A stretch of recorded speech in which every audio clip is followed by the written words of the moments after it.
धर्म, जाति और मजहब की दीवारों से ऊपर उठकर अगर कोई इंसान इंसानियत का संदेश देता है तो वे अपने आप में एक चलती फिरती पुस्तक बन जाता है।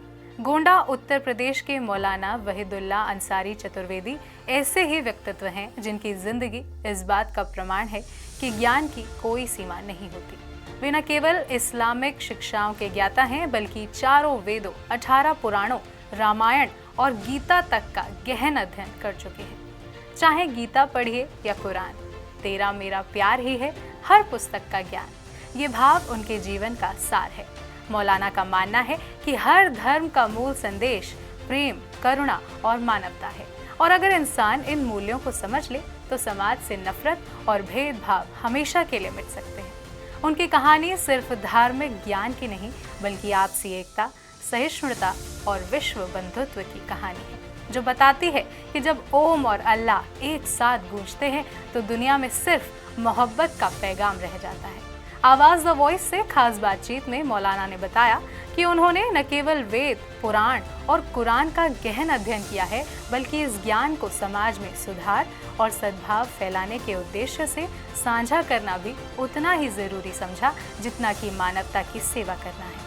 मौलाना वहीदुल्ला अंसारी चतुर्वेदी मानते हैं कि हर धर्म का सार प्रेम है और अगर इंसान इस मूल भावना को समझ ले तो समाज से भेदभाव और नफरत हमेशा के लिए मिट जाएगी। वेद, पुराण और कुरान की समानताओं पर बात करते हुए उन्होंने बताया कि कल्कि पुराण में कल्कि अवतार के रूप में मुसलमानों के आखिरी नबी मोहम्मद साहब का जिक्र आता है। उन्होंने कहा, आदम हव्वा, मनुष्य त्रुपा और एडम ईव, ये सब एक ही कथा के अलग नाम हैं। भाषा भले ही बदल जाए पर अर्थ एक ही रहता है। अरबी में जहां अल्लाह की बड़ाई करने वाली 7 आयतें हैं, वहीं संस्कृत में भी ईश्वर की महिमा का वर्णन करने वाले 7 श्लोक हैं।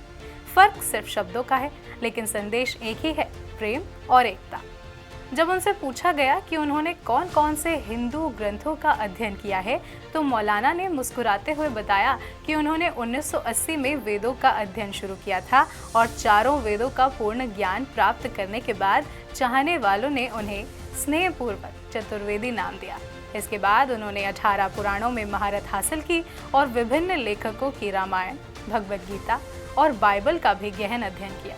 वे कहते हैं कि उन्हें हिंदी, उर्दू, अंग्रेजी, अरबी और संस्कृत भाषाओं पर समान अधिकार है। यही ज्ञान उन्हें हर धर्म के सार को समझने और साझा करने में मदद करता है। जब उनसे पूछा गया कि क्या वे ऐसा कोई मंच बनाना चाहते हैं जहां सभी धर्मों के लोग एक दूसरे के ग्रंथों को सम्मान पूर्वक पढ़ सकें, तो उन्होंने बताया कि हाल ही में उन्होंने पुणे के विश्व शांति केंद्र, जिसे विश्व शांति गुंबद भी कहा जाता है, में एक कार्यक्रम किया। उन्होंने कहा कि ये स्थान शांति और सद्भाव का प्रतीक है, जहाँ एक प्रार्थना कक्ष और पुस्तकालय मौजूद है।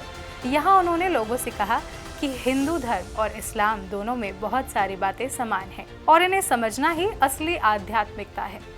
उन्होंने बताया कि वेद, पुराण और कुरान की समानता पर वे विदेशों में भी कई कार्यक्रम कर चुके हैं। सऊदी अरब में हुए कार्यक्रम में वर्ष 2008 में उन्हें 1.5 लाख रुपए का पुरस्कार भी मिला।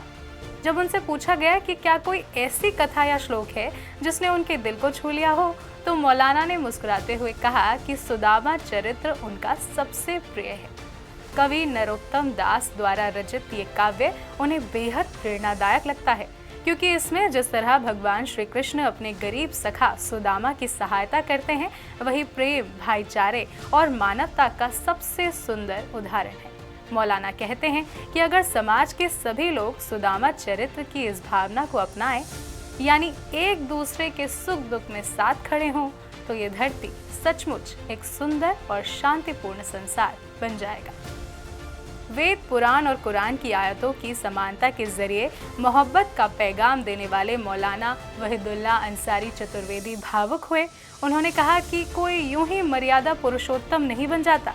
अपनी सौतेली माँ को दिए पिता के वचन को निभाने के लिए श्री राम ने ऐशो आराम की जिंदगी छोड़कर तकलीफों से भरी जिंदगी बिताने को भोजिक 14 साल के वनवास को अपना लिया। उन्होंने पैगाम दे दिया कि दुनिया में माँ बाप से बढ़कर कोई दूसरा शख्स नहीं होता। हमें श्री राम से माँ बाप की आज्ञा का पालन करना सीखना चाहिए। मौलाना वहीदुल्ला अंसारी चतुर्वेदी का पूरा जीवन इसी विचार को समर्पित है कि वेद, और कुरान अलग अलग किताबें नहीं बल्कि एक ही सच्चाई के दो रूप हैं। उनका संदेश साफ है, जब ओम और अल्लाह एक साथ गूंजते हैं तब प्रेम ही सच्चा धर्म बन जाता है।